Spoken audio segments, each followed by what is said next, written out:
it is a truth universally acknowledged that a single man in possession of a fortune must be in want of a wife. So that's the first line of Jane Austen's Pride and Prejudice, and that is what we're going to discuss today. Uh, Angana Moitra is back, and so I'm like really quite excited about this book, especially because of this first line, which says that anyone who is well endowed, especially for a man, it doesn't even speak about a woman, that he should be in want of a wife. Like, do you see that as a controversial take, or like, is it just a social observation?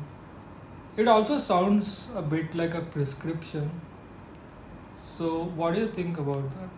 I mean, I think from the novels of Austen that I have read, this line is fully said with sarcasm. Like, it is a social observation, but it's also, I think, I read it as also mocking this kind of expectation in society that marriage is the bedrock of society, and that it's like men seeking wives in this marriage market, like buyers, and women are the commodity that they purchase.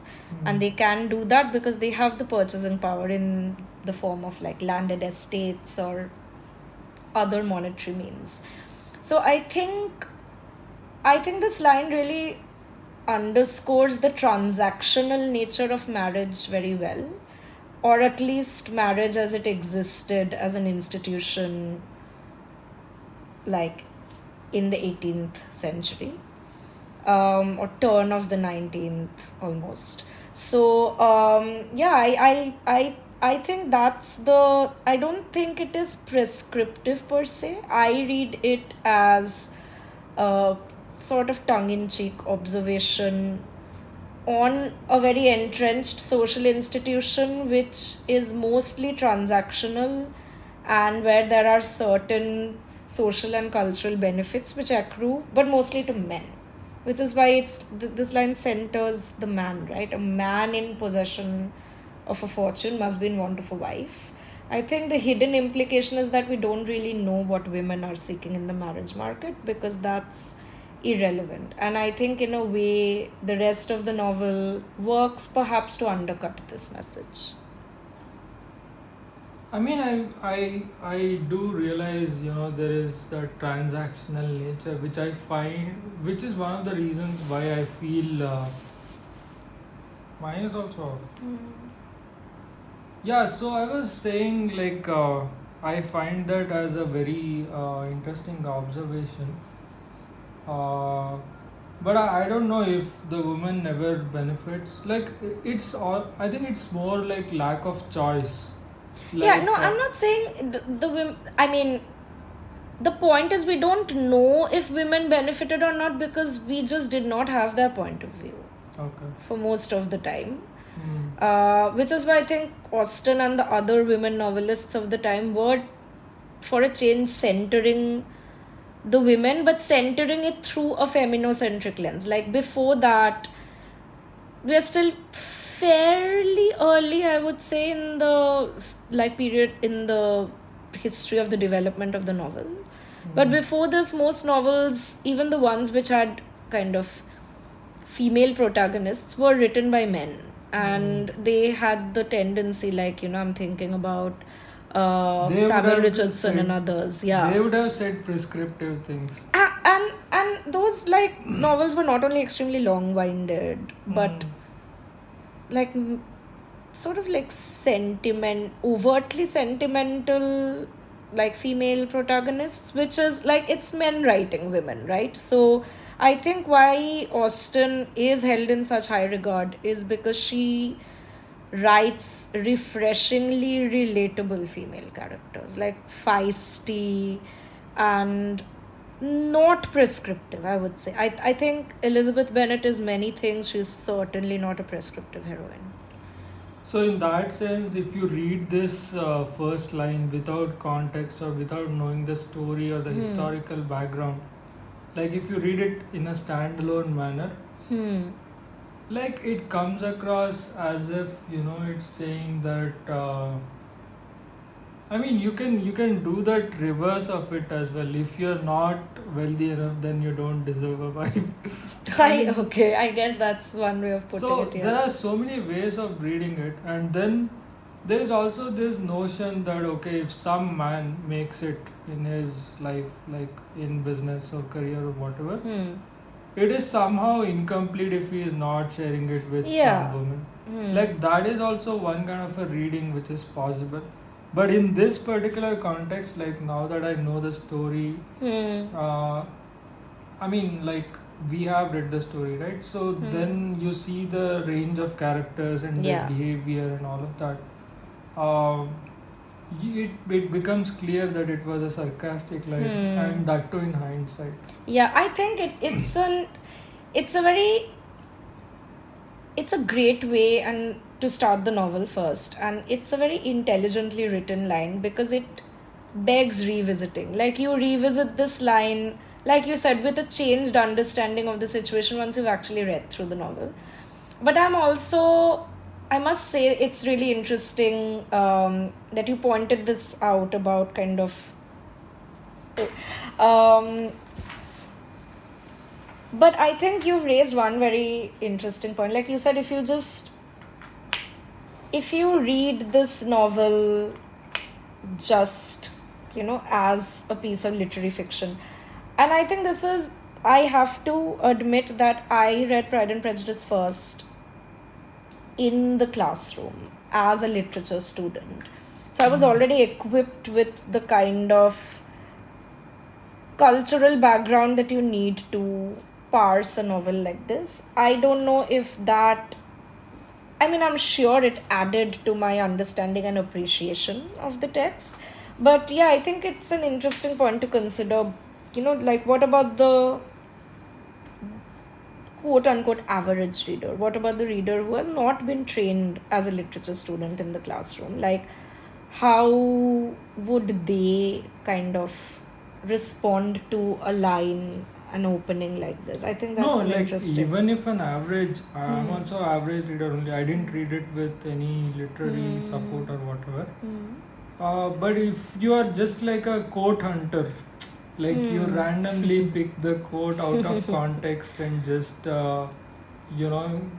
dish it out just to sound cool, then there are so many interpretations which can come out, like for the people who are just hearing it as a part of an article or an essay or whatever it is, and they can use that line or actually misuse that line to draw so many other different kind of conclusions. So I mean that was my interest in that line, but I had not thought of it from a sarcastic perspective. I thought, okay, this Darcy's life was somehow incomplete and now it is being completed or something of that sort, because that was one of my other interpretations, right? That someone who has made it is somehow incomplete without a partner or something of that sort.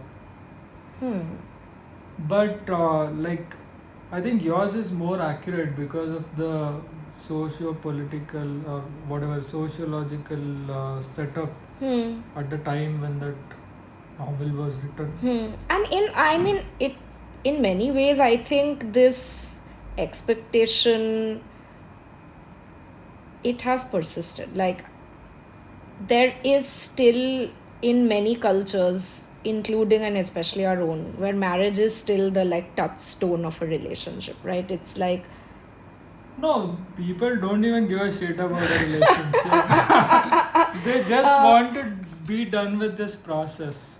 Yeah, like it is, marriage is still very much an entrenched cultural institution, isn't it? Yeah. So I think Austen is also poking fun at that. Like whenever, I think she's too intelligent to ever make an observation as a universal truism, but that is exactly what she does in this line. It is a truth universally acknowledged, she says. The moment she says that, I think that she's kind of she's mocking it or she's being ironic.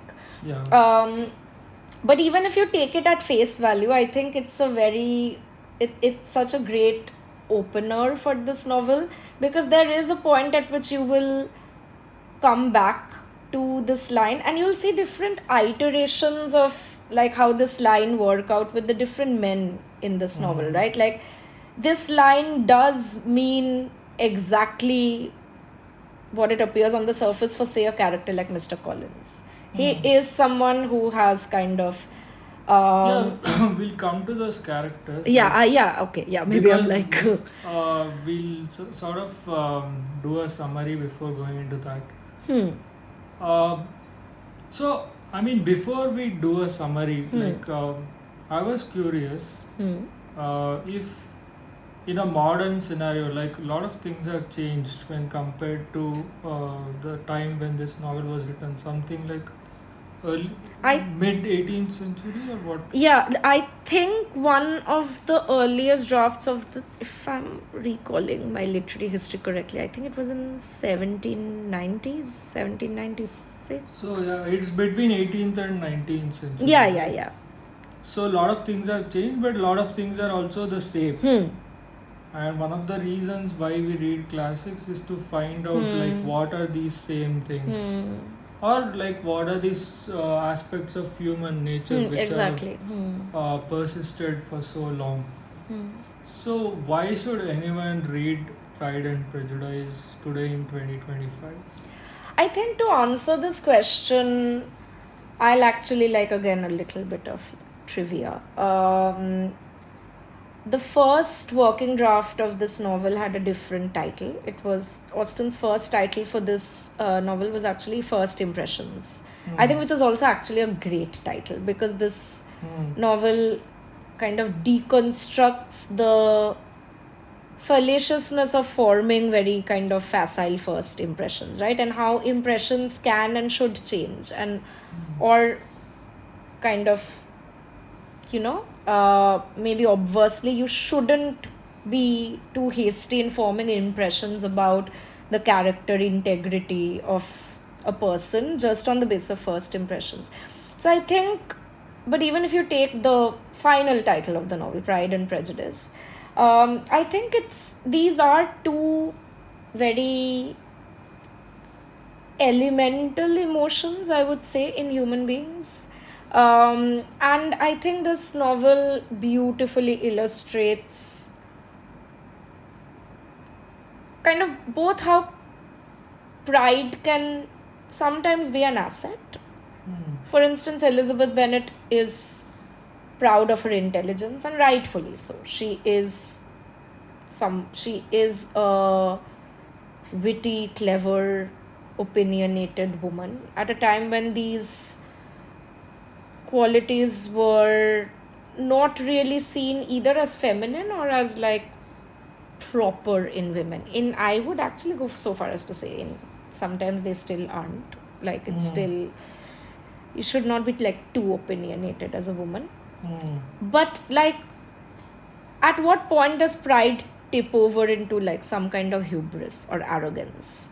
And what are the consequences of that? And what are the consequences of perhaps being too quick to form an opinion? What are the consequences of not giving people second chances? Or conversely, of giving people second chances, allowing people to surprise you, realizing that people can contain multitudes, and that very circumscribed social situations are not always the most accurate kind of context for you to judge someone. So I think these, even if you take this out of the kind of 18th century kind of upper class English gentry kind of milieu from this novel, I think these other facets apply equally well to today, which is possibly also why Pride and Prejudice has been adapted so many times. I mean, perhaps this is a bad example to cite since I found that film ridiculous when I saw it, but I think Gurinder Chadda remade it, right, as Bride and Prejudice. Have you not seen Bride and Prejudice? It had Aishwarya Rai in it. No, you should watch it. It was hilariously bad.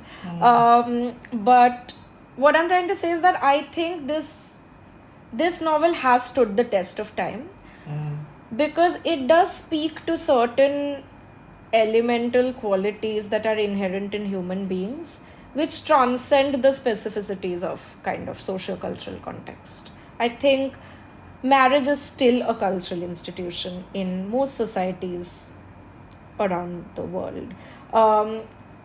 The kind of pitfalls of making a hasty judgment is something many people do have to contend with in life, and is something that many people do learn a lesson kind of from. So I think for these reasons, and then just having a protagonist who is intelligent, grounded, witty, but not infallible. I think that's why I like Elizabeth Bennet, because she does err and she does make mistakes, and she's not, I don't think she's glorified for it, and she is also humble. She also comes to realize her own folly and is genuinely repentant.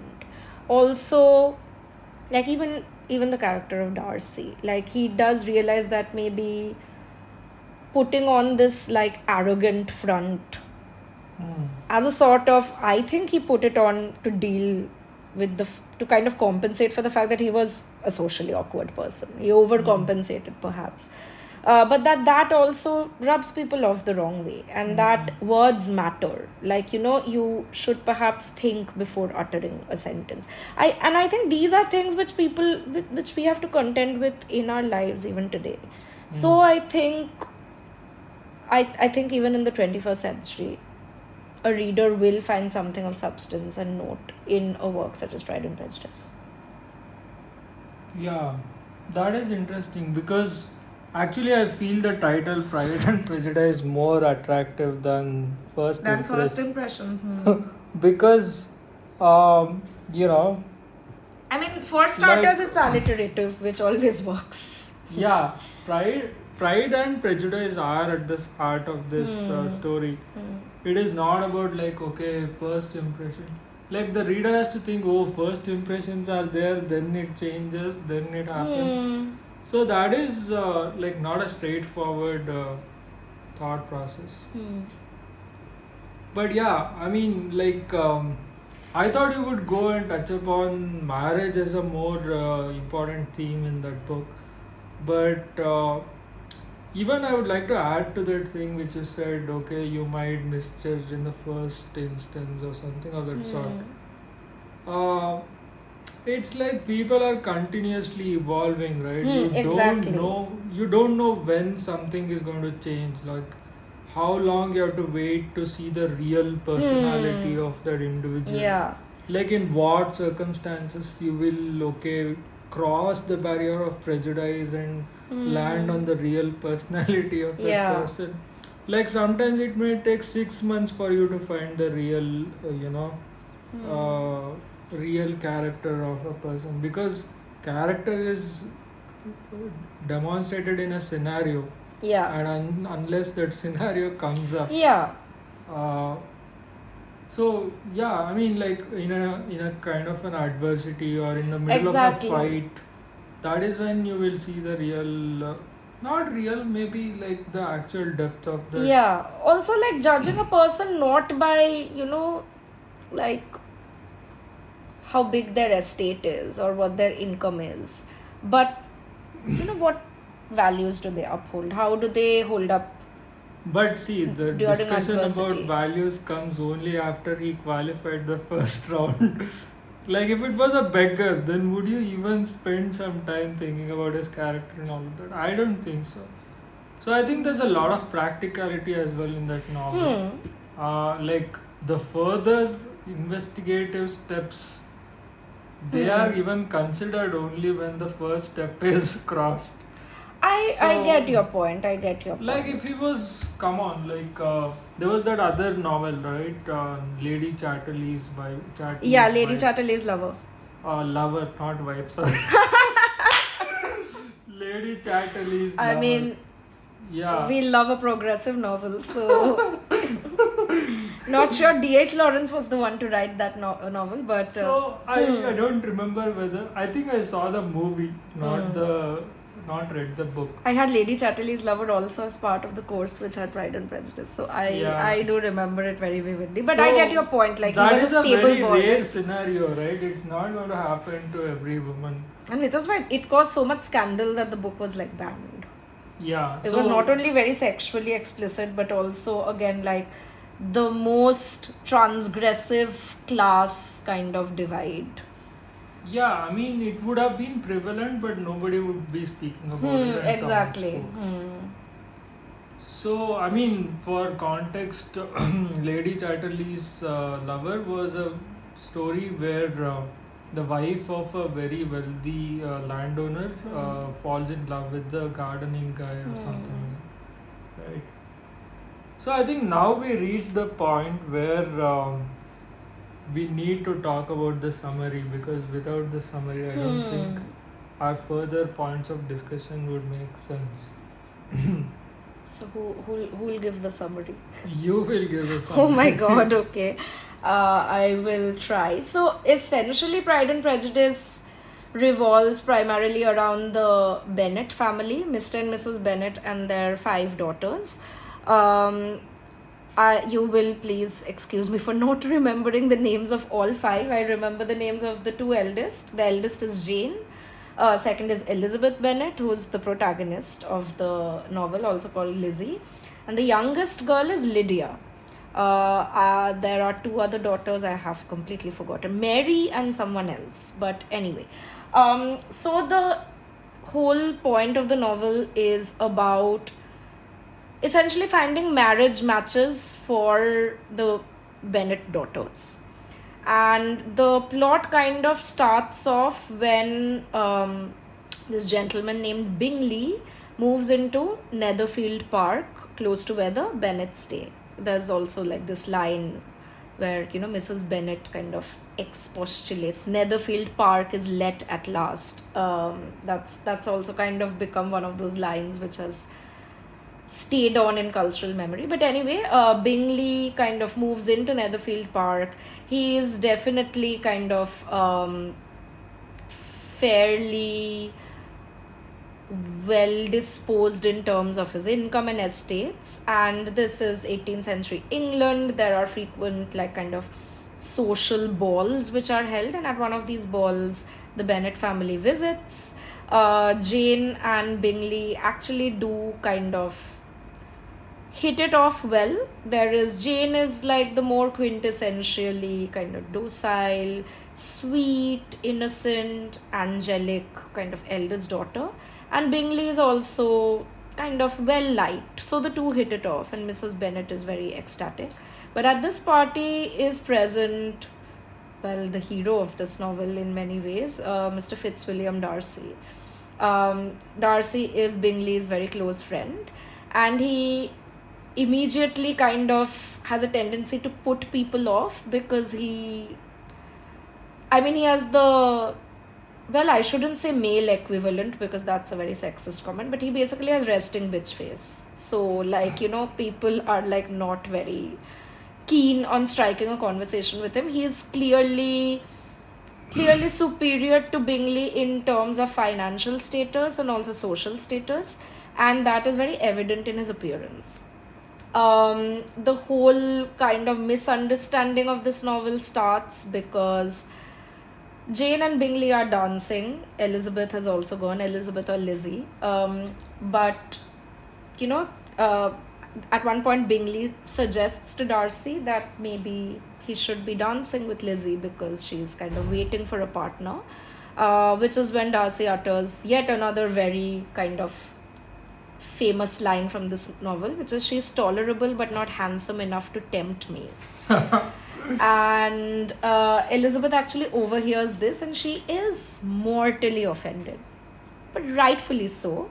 But again, we can like maybe discuss whether was she in the right to be so offended by this one statement. But whatever, it does come across as an odious statement, right, to to make and certainly to overhear. So this is when the kind of bad blood begins between Darcy and... There's a bit of entitlement as well in that. I mean, sure. What kind of a statement is this to make? She's like, but not handsome enough to tempt me. Like, hello, bro. Like, please. But that's the thing, right? Darcy also has been raised to believe that he is the shit. So he has perhaps internalized that. But then, funnily enough, soon he begins to fall for Elizabeth because he finds her kind of very refreshing in a kind of sea of very anodyne women, because she is very opinionated, she's very witty, and she kind of can hold her ground, well read, can sustain conversations. So Darcy begins to fall for Elizabeth, but Elizabeth is like not having it. There are other sub characters. There's Mr. Collins, who kind of is somewhat related to the Bennet family, I think very distantly, but he comes to their house like seeking the hand of one of the Bennet daughters, and he's this kind of like, he's an intolerable bore, and he's also very like, you need to read the novel to like make your mind up about Mr. Collins. It's like difficult to describe the kind of irritation that he generates in everyone, and none of the Bennet, especially Mr. Bennet, dislikes him.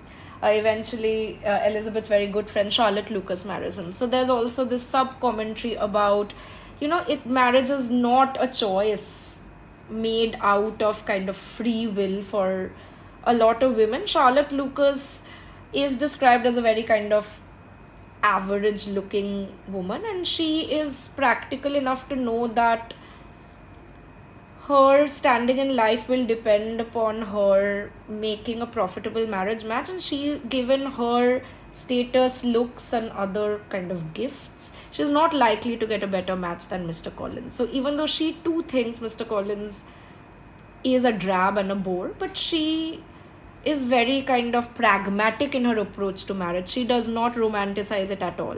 So I think that's another great thing about this novel, is that it gives you different perspectives on marriage, including the practicalities of it. That for many people it is just a transaction which has certain economic and other benefits to offer, which is why people do it. Anyway, I'm like dragging on, but basically Darcy and Elizabeth, sort of enemies to lovers trope is what happens. Eventually there's a point at which Darcy proposes to Elizabeth. She refuses him because she's still smarting about that comment, and she still thinks that he's kind of obnoxious and rude and very arrogant.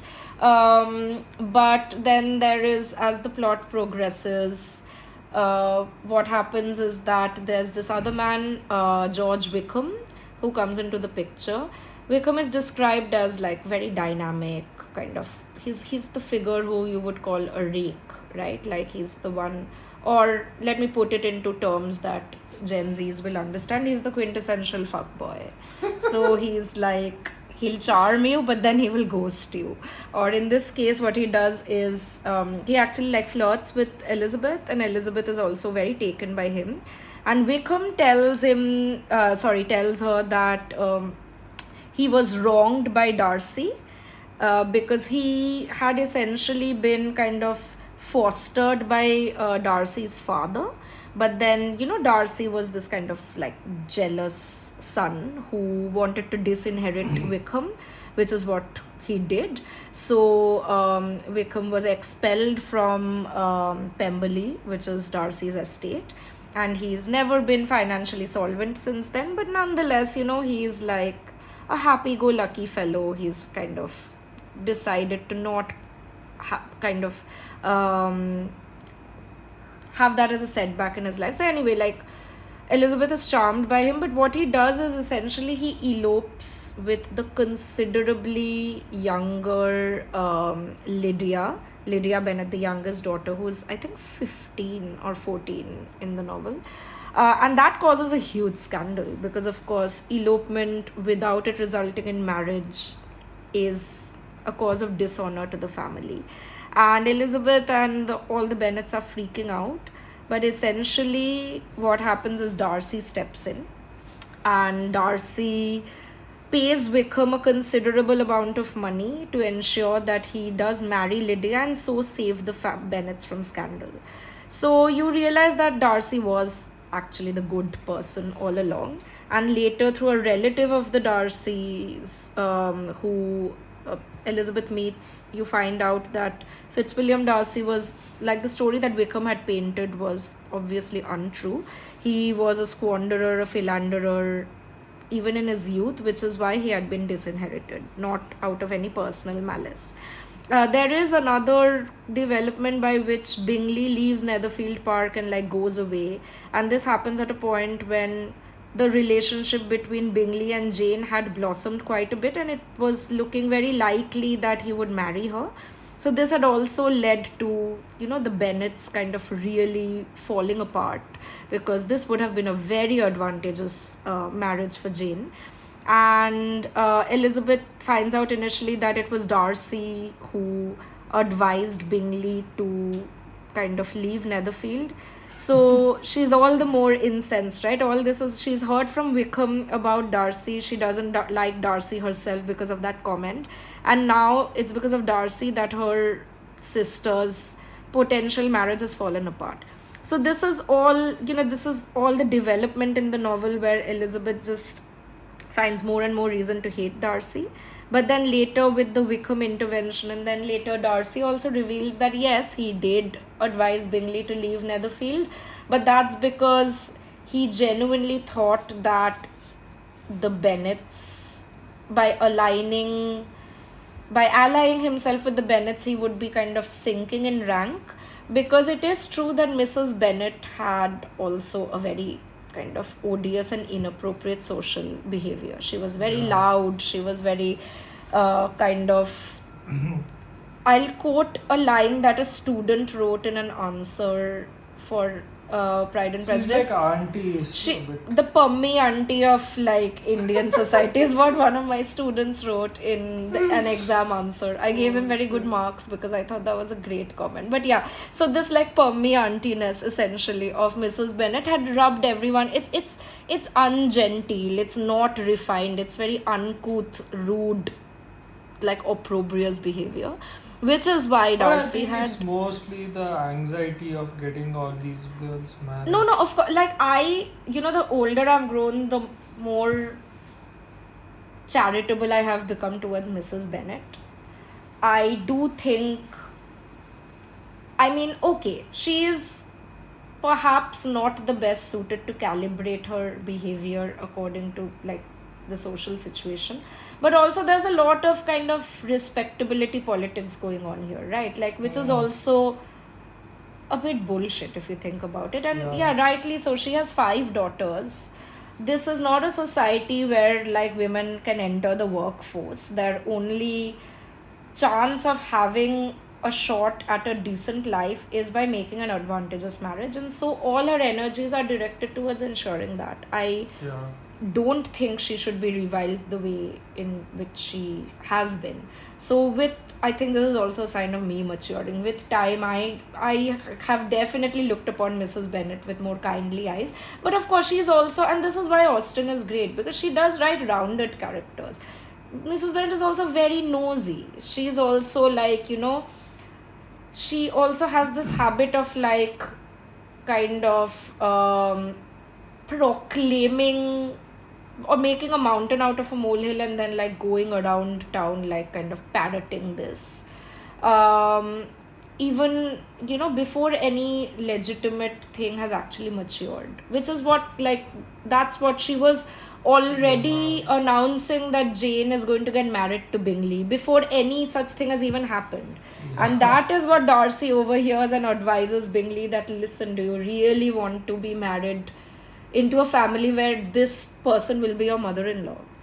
So he admits that to Elizabeth, and he apologizes. He says, I was also hasty. Maybe I should not have interfered in a matter which did not pertain to me, but I did it out of genuine concern for my friend. So you see this like crest and trough happening in this book, where all this evidence about like Darcy's apparent nastiness, and then all the evidence coming out to prove that like Elizabeth had erred horribly in her judgment. He had acted out of genuine concern. It might have been misplaced, but it was genuine. And very importantly, he stepped in without taking any credit. When he paid off Wickham, he did not intend his contribution to be known. It was only through, I think, there's another general who she meets, like who's a cousin of the Darcys, who reveals it to Elizabeth. So it's not like, he did it to win brownie points with her. He genuinely kind of stepped in very innocuously, paid off Wickham without taking any credit. And it just so happens that he's a handsome man with like a huge estate. So like, I think who's the real winner here really? It is clearly Elizabeth Bennet. So it's also the classic kind of enemies to lovers trope, which I think is worked out very gradually and very beautifully over the course of the novel. And yes, and by the end of the novel, when Elizabeth realizes that Darcy was the good guy all along, she also falls for him.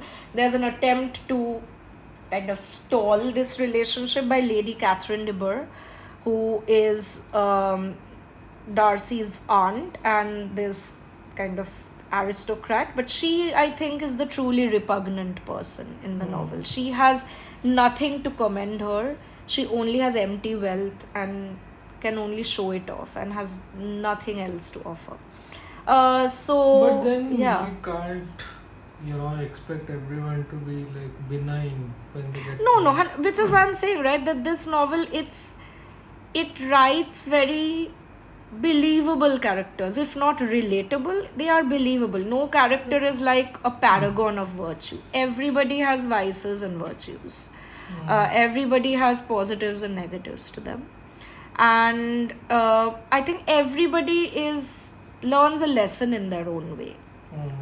So so that is the very, actually it was not even a summary, it was a very, very long, I don't know what, deconstruction maybe of the plot, but that's. The summary is basically that there's a rich guy called Darcy and there's a confident and but not so well-off woman called Elizabeth, and they initially don't vibe.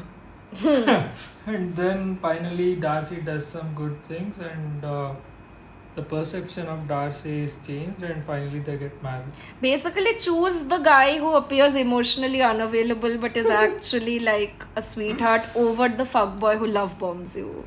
Exactly. So I have so many instances of this with my biology teacher, who was a guy, by the way. Okay. So one day in class, he publicly says, this was in 8th standard or 9th standard. He said, initially I thought you were an arrogant guy. Wow, it's amazing that you would say this, because so many people have told me that, oh my god, when we saw you for the first time, we thought you were such a stuck-up, arrogant bitch. I have no idea why people have thought that about me. So then he said, but actually you are actually very nice. See? I think this is why I also, like, okay, the joke was one of my very good friends told me much later, when I like first saw you, I thought you were like Regina George from Mean Girls. Like, and I'm like, what? I'm the farthest from her. She's like, no, but you like give off very like, I don't know, arrogant bitch vibes. I don't know. I would like to think I don't, but I think more often than not, I've pissed off people first, and then if the man is to stick around, they get to see the better part. So you're like Darcy maybe in that way. Yeah. I think Darcy also put up this front, right? Also, see, I've tried to think about it from his point of view also. Presumably, he sees a lot of people coming to him just because of his like wealth also. So I think he's also probably a bit over it, right? And he's now like, okay, I'm going to deal with this by just putting on this unapproachable, arrogant, rude front. So then let me see who can like look beyond. Front, actually.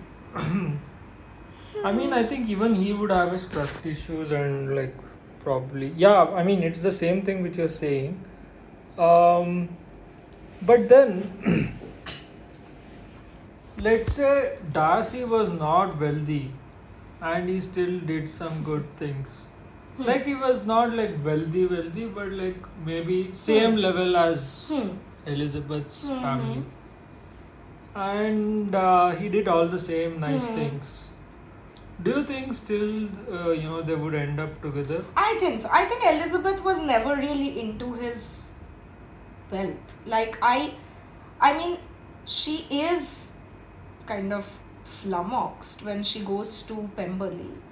But I think it's more of a, okay, this person also has like an estate of this kind. I think that was a bonus for her. I think someone like Mrs. Bennet would probably not be too eager for a marriage match like this. But I genuinely don't think money or wealth had the primary role to play in Elizabeth's softening towards Darcy. She is also like very surprised when he proposes to her. And I think in a way maybe she was perhaps impressed by the fact that he would go so far as to want to marry someone who is not his equal, right? He's settling. But again, I understand, okay, that might seem like benign stuff. But yeah, from a practical perspective, I wouldn't go to the other extreme saying, okay, if he was a beggar, would she still marry? But that is not even a valid question, because then he would not even be part of the that same social circle, right? Exactly. And he would not have any chance to do anything good at all. Exactly. But I don't think I think it's that joke, right? Like, okay, he's like handsome, he's like a good guy, and he's like loaded. Okay, bonus. But I think even if he was like, say, of Bingley status or a bit lesser, I think Elizabeth would have eventually chosen him, and it would have like panned out where maybe Mrs. Bennet would be like lamenting a bit that, oh, this daughter of mine has not made such an advantageous match, but Mr. Bennet would like secretly be proud of his daughter for like choosing someone of good character. I think that would have been, that is how, like, if I had to write this fan fiction, I would write it that way. I think they would have ended up together. Yeah, I mean, see, the first generation which is getting that wealth, obviously they can't do it by being nice. Maybe in the modern economy, I think it is possible. But if you see in that kind of a early civilization kind of a thing, there's a lot of violence and establishing your authority and all of that. I mean, you can't do those things by being nice. I mean, I believe that it's like the inherited wealth is what made all these He's guys. A trust fund baby, basically. Yeah. Nepotism. So that is one thing, but there is this other character called Wickham, right? Like he's the godson of Darcy's father. And initially he plays the victim card, and it seems like he's better regarded, and especially in the context of Darcy saying rude things and Darcy doing a few mistakes. Oh, I just have to at this point like mention that I've forgotten in my summary to mention one very important thing, which probably explains why Darcy steps in to help Lydia, is because Wickham going after a considerably younger girl, grooming her and then eloping, was not Lydia was not the first person he did this with. He had done this first with Darcy's sister Georgiana, which was the cause of like the reason why Darcy hated him. Because when he was like being raised in Pemberley, he kind of had groomed Georgiana, and I think the novel is very hush-hush about it, but it's implied that he had possibly kind of like, eloped or, maybe impregnated her or something of the sort, thereby bringing like rampant dishonor, and which is why Darcy hates him for taking advantage of his sister. And then when this happens to Lydia, I think he's triggered because he sees it as history repeating itself. So Wickham has like nothing to commend himself for. That like, I had another question when you actually told the detailed summary. Yeah.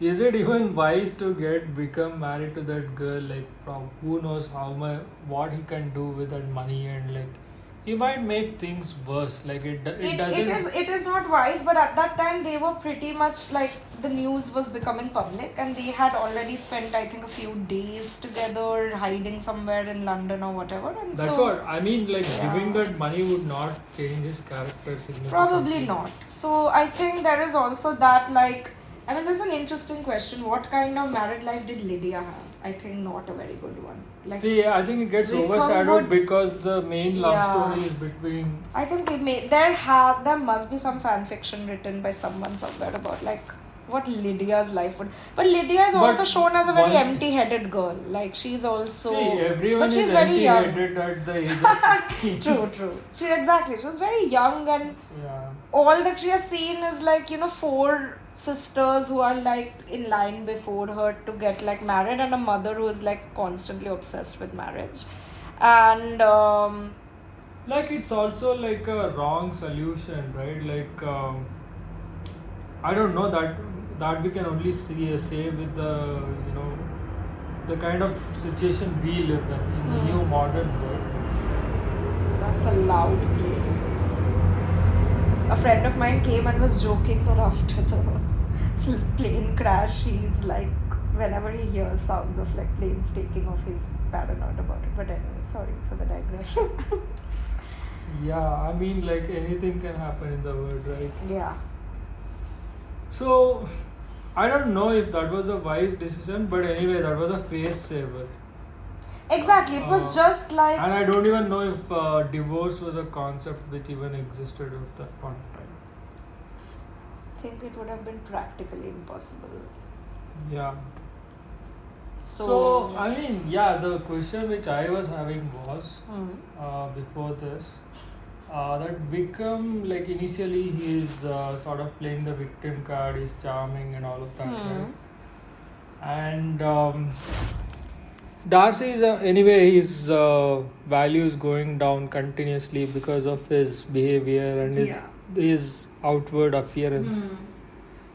So how often do you think that these characters like Vikram's succeed? Like, here there is a lucky breakthrough and like a lot of lucky things happen, but I don't think I think people like Vikram, who are more charming on the outset and probably something different in the inside, I think they go farther.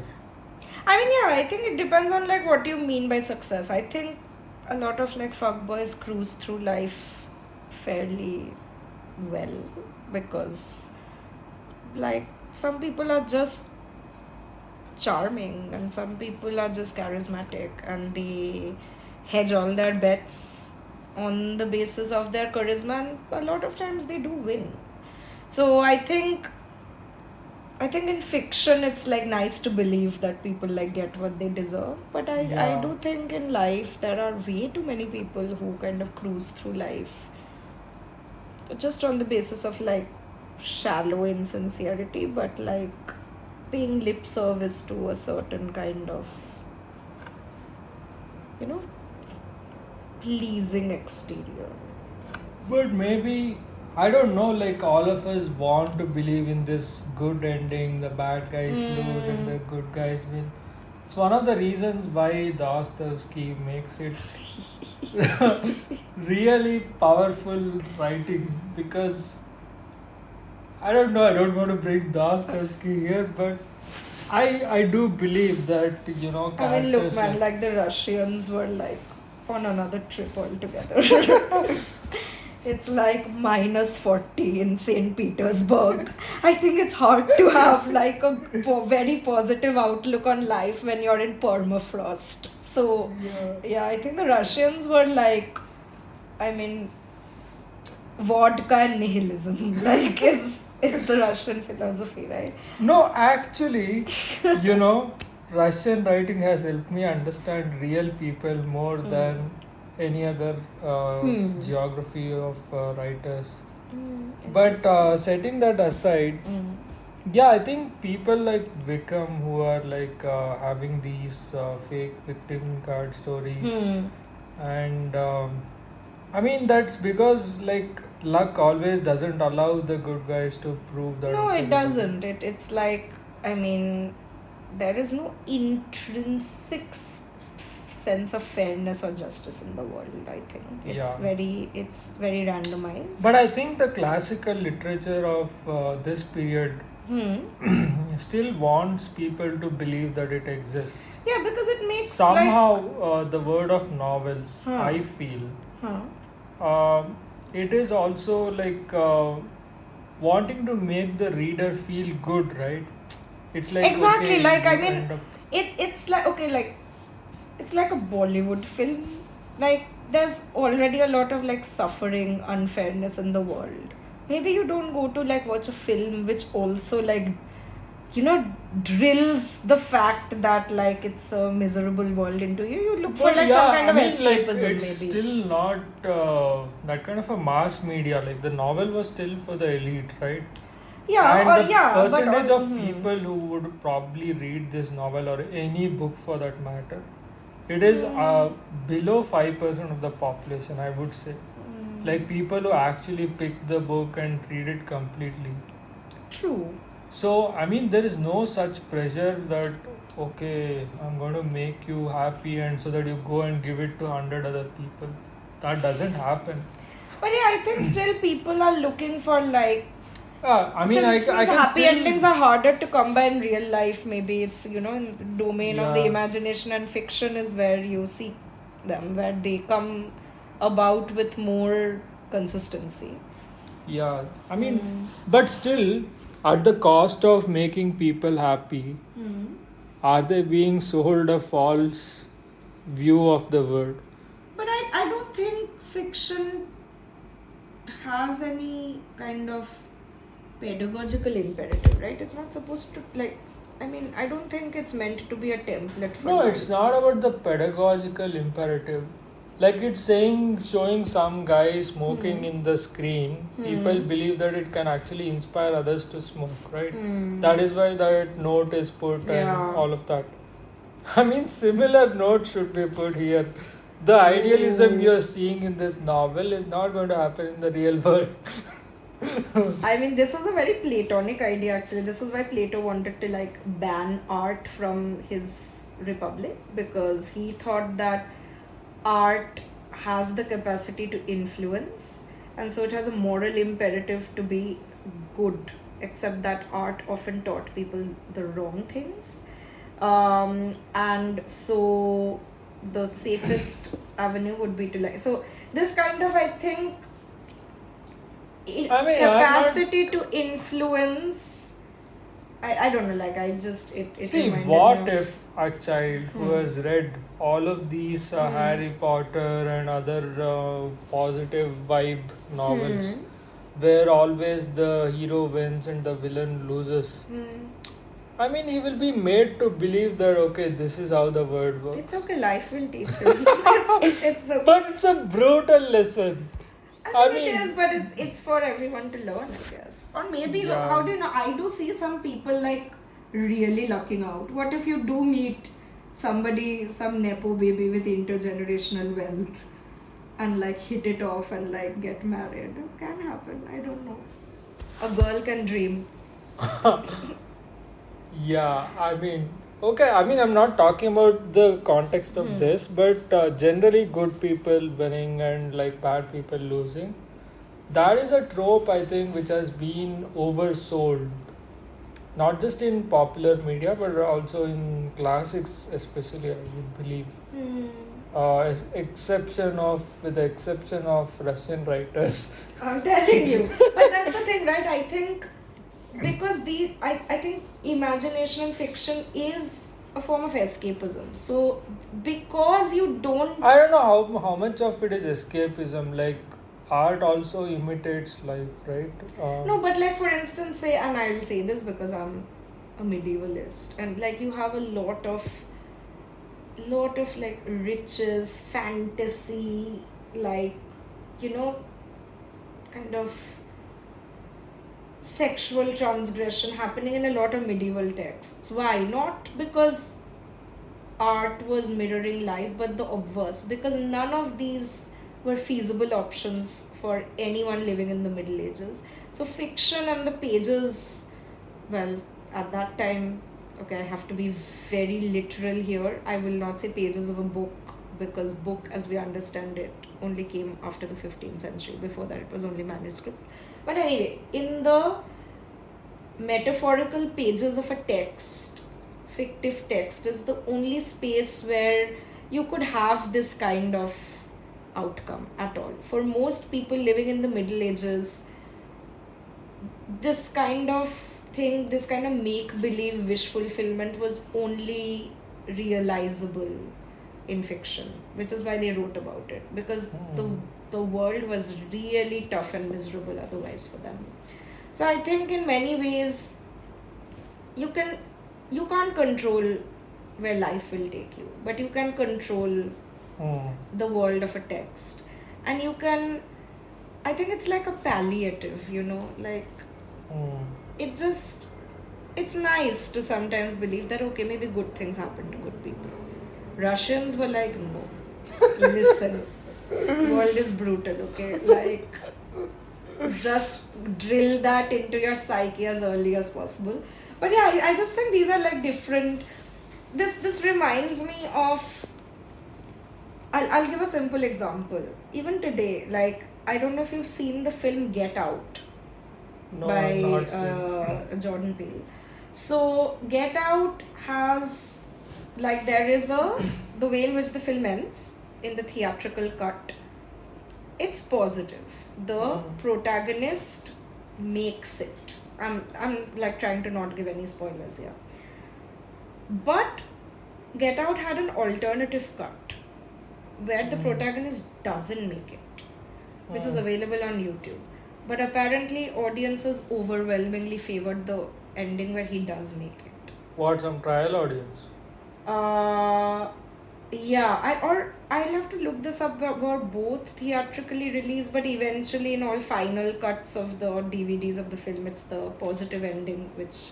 So I think there's some psychological kind of evidence also here where audiences I think all tend these to prefer happy endings kind of enable people to dream and pull through this one, but I think once they get the right signals from the word, they should at least change their ways.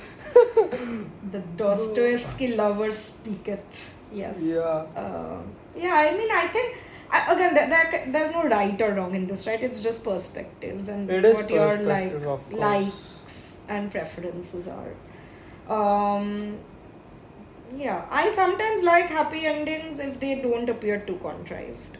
But sometimes I'm also like, no, give me the misery. Heap it on. Lay it on me. Yes. So, yeah, I think it's just a matter of preference. The next question which I had was, I think we actually briefly discussed it already. Like, I was feeling that Elizabeth's mother is a kind of an invasive auntie of the present day. I mean, she definitely is. But that was only part of the question. Like, is that common across the times? I more or less think it is. I don't know what you think. But is it a remnant of the patriarchal society which still dominates? Because I think we briefly empathize with the character, saying that okay, she has the anxiety of getting 5 daughters married, right? But that anxiety exists only because that woman has no other better future. Yeah, I mean, see, women have to navigate their way through a very disadvantageous system which they did not create, and they cannot by themselves overthrow. So they have to make the best of it, and I think that is what Mrs. Bennet tries to do in her own way, which might be misplaced, which might be an affront to these unspoken codes of decorum and finesse and whatever. But the anxiety itself is not misplaced. She has 5 daughters, and in fact, I think, when I reread the novel, I found Mr. Bennet more annoying. He's such an absentee father. Like, he's just reading all the time, which is great. But hello, sir. Like, you should also be a bit invested in the goodwill of your children. And yes, it's undeniable that in the context in which the novel was written, this goodwill depended almost entirely on their making a profitable and advantageous marriage. And I think Mr. Bennet was more checked out than Mrs. Bennet. He clearly has a favorite. He clearly loves Elizabeth a lot because she's witty and he appreciates her quick intelligence. But he seems very not invested. I think that's also not the most ideal template of fatherhood. He's very disengaged. So I think that also contributes to her anxiety. Because Mrs. Bennet knows ये तो कुछ करने नहीं वाला. Whatever, I'll have to kind of figure it out. And she relies on these informal sources of information, local gossip, which is how most kind of townships, counties, villages in England functioned at this time. It's word of mouth which tells her about Netherfield Park, right? And so she also knows about the importance, I think, of social standing in kind of discrete community contexts, which is why she goes about kind of preening and kind of bragging about, oh, my eldest daughter is making a favorable match, except she does so hastily and it's ill-judged.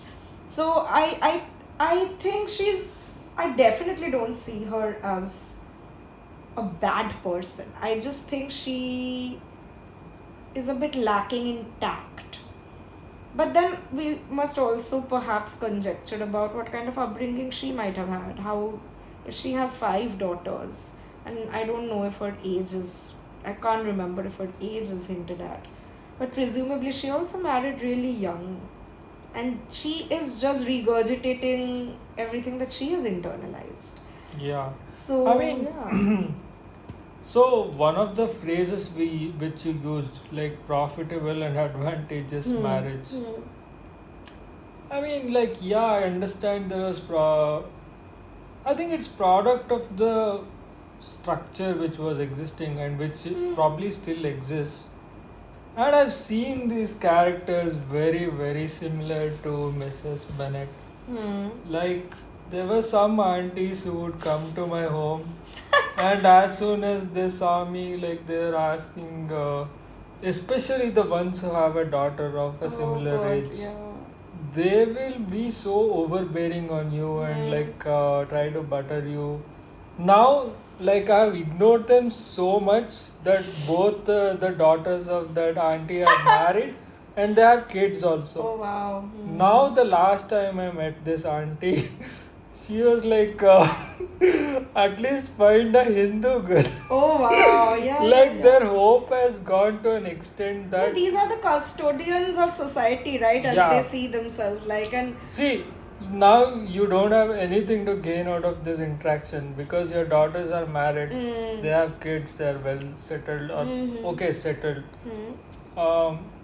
But still, she has that, the audacity to, give me life choices, life advice. I think for most people, I think it's only in very rarefied urban circles, within a very specific income and class bracket, that perhaps marriage is is an option, not a priority. But for the masses in society, it's still so much it's like a plank on which they think the well-being of society rests. So it's if you especially if you enter a certain age, and of course this imperative increases for women because it's directly tied to that whole anxiety of childbearing, because the older you are, the more difficult conception and childbearing becomes. So I think it's even more pernicious and pervasive for women, right? Which is why from the moment you are 22, 23, people are oh, what plans? So are you planning to get married in 2 years, 3 years? Like now, for instance, like my relatives have stopped because I think in their estimation, like this ship has sailed, it has sunk, it has Titanicked. So like I think they are like okay. And there's also this funny thing where sometimes I would get that, oh yeah, she's too like busy studying, or like she's too like intellectual to marry. So like it's very funny, these kind of societal expectations But that exist. I was very, very annoyed by this comment by this woman. Yeah. Saying at least marry a Oh Hindu. God. And then I was like, okay, now you don't have any stakes in this game. Yeah. The game is already over. I already rejected both of them. But I still feel an empathy towards someone like that. Because it's muscle memory, right? They've already learned this and internalized it so and they much. haven't ever questioned it. You like there And is there were also no incentives to question as well, exactly. right? And maybe she has some concern for me, but again, that is why I go back to the first line which you said, that okay, someone with some sort of must be in want of a wife. yeah, it's like it is also drilled into the guy's head as well, that okay, if you are doing well, you should be married. Like, it's not in the possessive sense also, but it's also in the sense that okay, there should be someone to take care of you, or anything of any variant of that, which kind of creates the FOMO in the guy's head as well. It does in a way, but I mean, I feel extremely happy not being with someone I don't want to be with. Like, I've seen the trailer of being with someone who's not, like there's no mutual thing, right? And it is a terrible, terrible situation. Then only when you know that it is a possibility that you start enjoying life without this pressure of. That you like literally don't need someone. And especially if you are financially secure. Yeah. Like, find emotional sustenance through friends and other acquaintances. Why do you need like a babysitter for life? Yeah, I mean, that is one of the things. Like that quote works both ways. Like obviously it is a sarcastic thing, but if you take it outside and put it in a social context, it still has these various meanings which can be extracted out of it. And I think the aunties are keeping it alive. Oh, of course. The guardians of the galaxy. Auntie National. Then, I mean, this is a very hypothetical scenario. It may never happen, or it might happen, like maybe in the modern world. Like if Elizabeth was the one who was the richer landowner, and if Darcy was like in the lower rung, would you ever believe, would this story still happen? Like, like either Darcy approaching Elizabeth or Elizabeth finding him cute. I mean, would this story be any different? I think it would be different for sure. But again, who approaches whom, how the dynamics would play out, a bit difficult to conjecture in this case, because a lot of the internal like dynamics of this novel, I think also depend upon this power and status asymmetry, right, which exists between them. So when the kind of tables are turned, I'm not sure how that plays out. Perhaps then Elizabeth and like Mrs. Bennet would be gunning for someone even like more like above them. And someone like a Darcy would become a non-entity or a joke. I don't know. That's like probably like his comments would not even hit, or the guy would not even have that much confidence to make that comment. And she would not he would not have the confidence, and she would not stand to lose anything by his comment anyway, because there would be, for every detractor, there would be perhaps like 10 more suitors. But that's not really the case with Elizabeth. I mean, she's very intelligent and she's seemingly like good looking and stuff, but it's not like she has a train of suitors like waiting at her doorstep, right? And in many ways she is quote unquote unfeminine. Like there is this, I think there's this part in the novel where she like kind of walks through mud to go to Netherfield to be with Jane when Jane is sick. And Bingley's two sisters are like scandalized that, you know, a high society woman would like never come to an estate wearing muddy clothes and muddy boots. But Elizabeth doesn't care for propriety. So she's just the unconventional heroine in that way. But would she have been the same? I think the pressures on upper class women are much more intense, right? Like there would be much more pressure on her to adhere to certain codes of propriety and behavior if she came from a family which enjoyed more cultural and financial capital.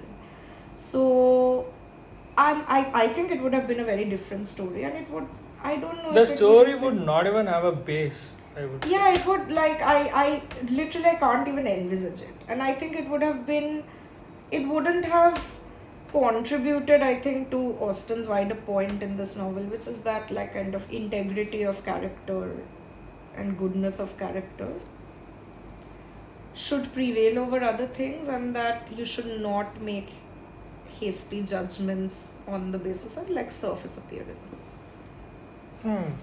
But then taking that point once more, like lot of people you meet, you only meet them at a surface level.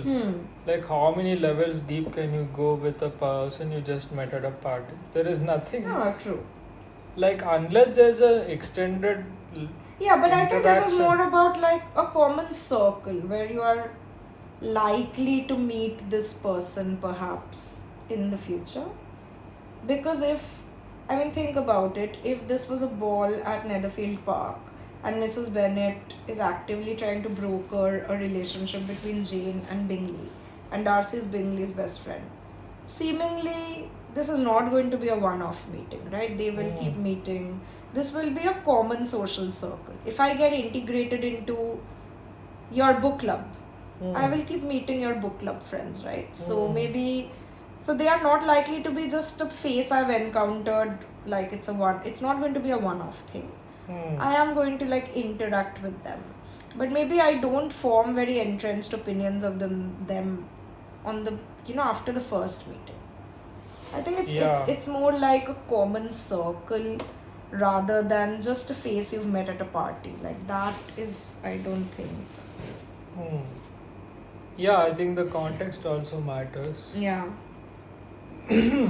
Like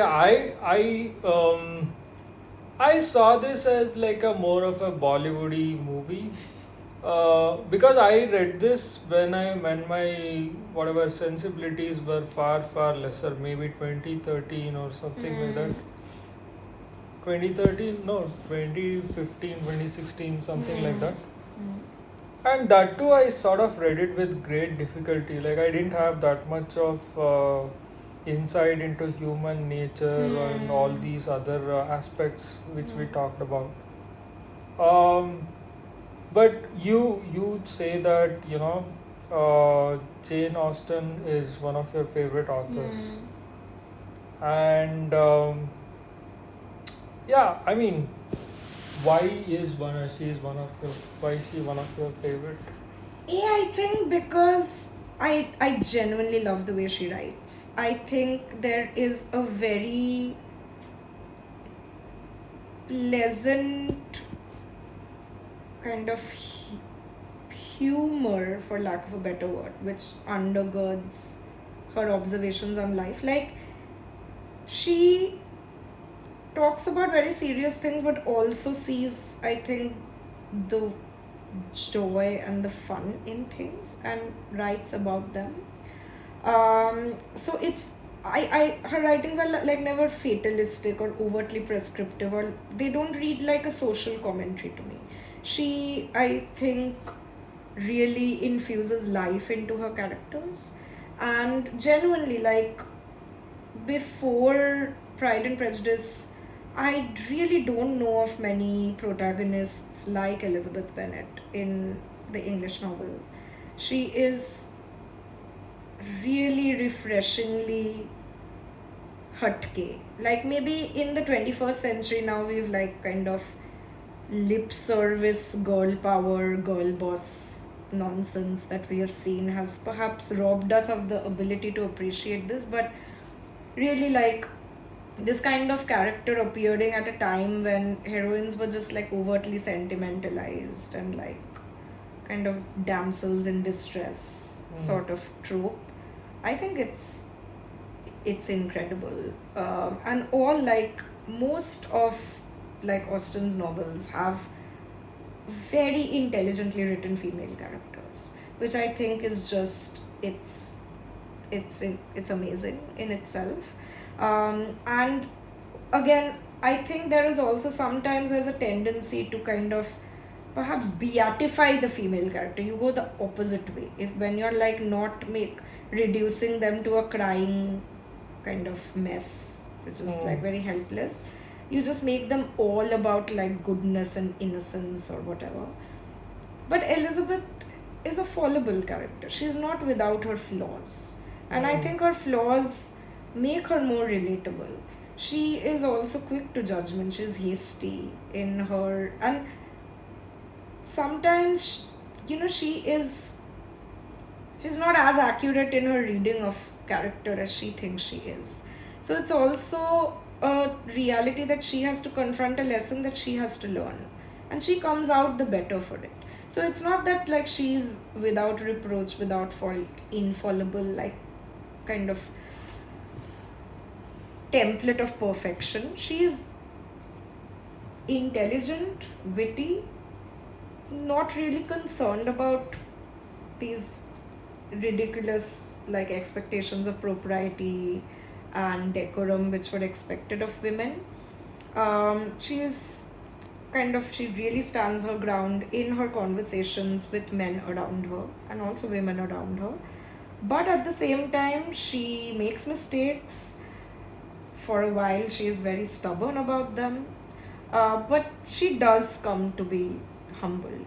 So I think for these reasons, I think the novelty of like not having a precedent for a character like this, and just her writing style, even like the characters are not homogeneous. I think Jane Austen has this refreshing ability to really make the different characters stand out.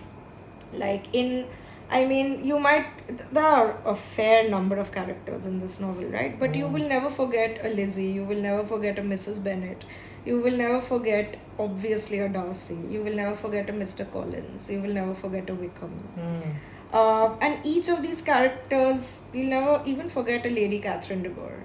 And each of these characters is written with the kind of complexity that human beings that you encounter in real life have. None of them is perfectly good or perfectly evil. I don't think there's a single evil quote unquote character in this novel.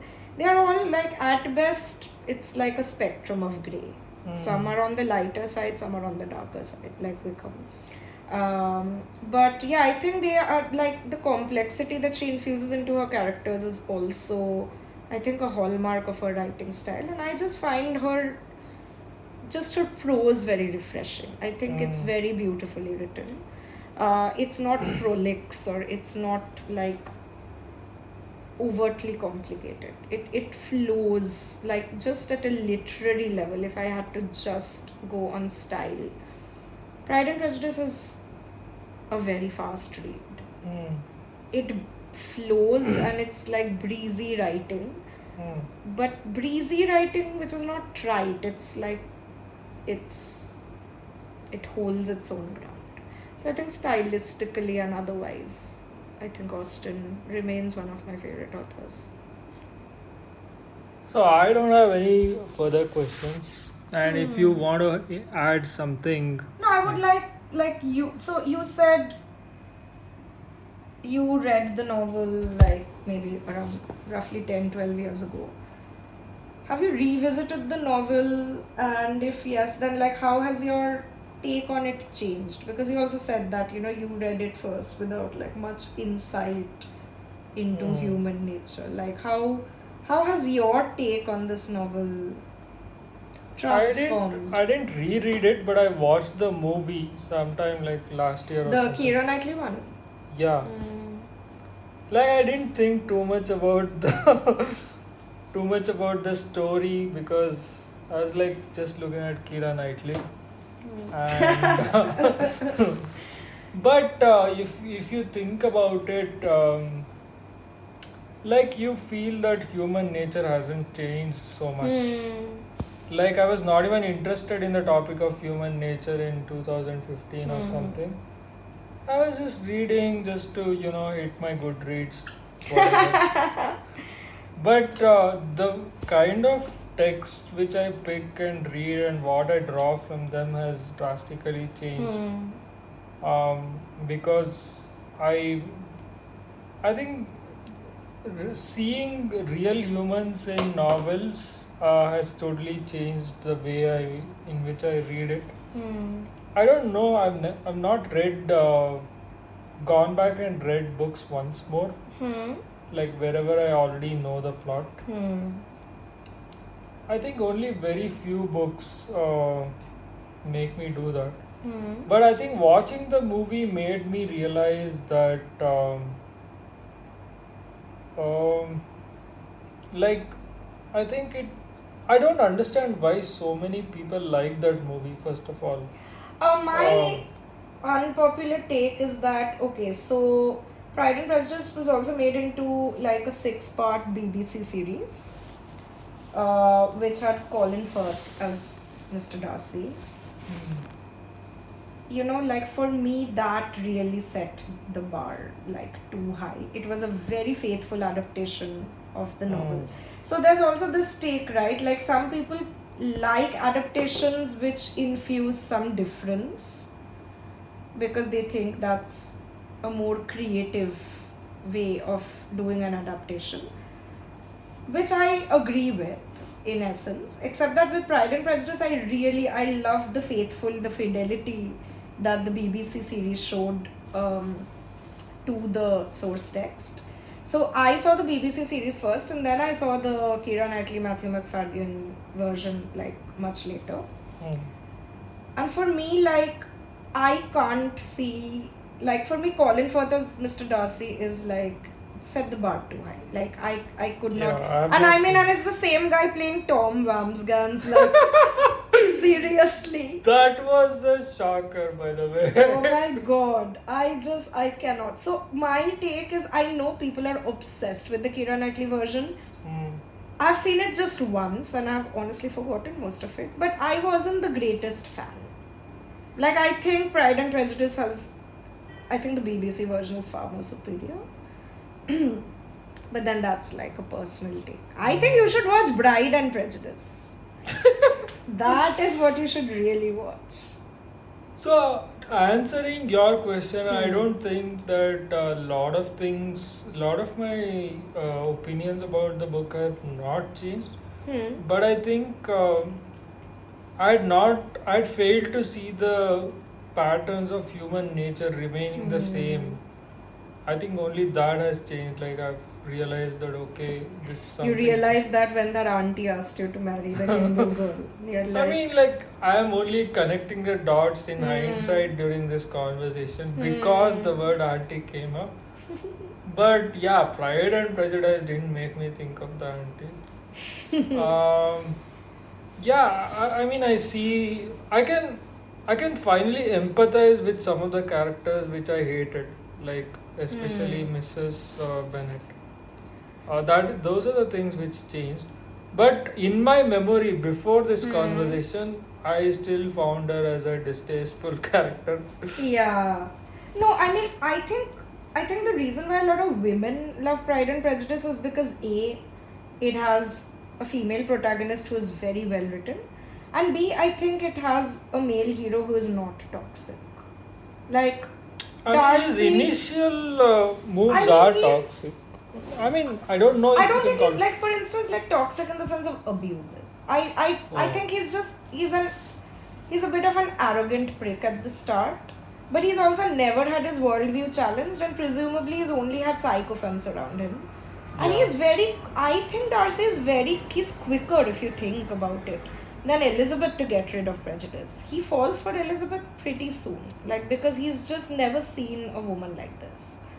And I think that in itself is a trope which is very irresistible to women, presumably because they don't find it in real life. So, like escapism and wish fulfillment. And I think he's, apart from Wickham, I don't think, okay, and like Mr. Collins, who's just an asshole. I think neither Bingley or Darcy, like the most financially well-off men in this novel, are toxic or abusive. I think Bingley will be devoted to Jane, for sure. And I think so will Darcy. So, and that's like, okay, like a handsome man who's like loaded and will be devoted and worship the ground I walk on. Like, what's there not to like? So I think that's the reason why a lot of women, I think, personally like Pride and Prejudice. But a lot of women also really love Heathcliff from Wuthering Heights, who I would kill with fire if I could. So I don't know. Maybe I shouldn't generalize, of course. I think I've bought Wuthering Heights, but I've never read it. We should do a podcast on it. Wuthering Heights is a novel which I love, where I hate every single character. Yeah. It's such, I despise the characters. And I will fight anyone who likes Heathcliff. But that is the subject of another podcast. Yeah, maybe if I use my free time in a meaningful manner, I'll finish Wuthering Heights and we can talk about it. We could all spend less time browsing reels and more time doing better things. Right. But it's okay. So on that note, let us browse less reels and finish some books which are unread. Yeah. So thank you for this chat. And thank you for having me around again. Yeah. I appreciated the yap session. And I hope you guys enjoy this. Yeah.